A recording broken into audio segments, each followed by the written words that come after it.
यदि जिन्दगीमा खुसी हुन चाहनुहुन्छ भने अरू व्यक्तिहरूले भनेका कुरालाई मनमा लिन छोडिदिनुहोस्।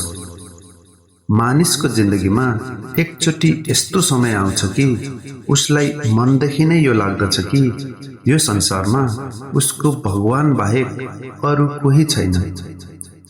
यदि तपाईको जिन्दगीमा असल साथी भेटिएको छैन भने एक्लै हिँड्नुहोस्।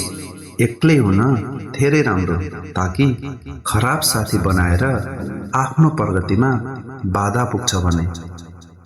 जसरी मैनबत्तीलाई आगो लगाएर नजलाइकन उज्यालो दिन सक्दैन, त्यसैगरी मानिसले पनि सुख पाउनको लागि दुःखलाई भोग्नु पर्दछ।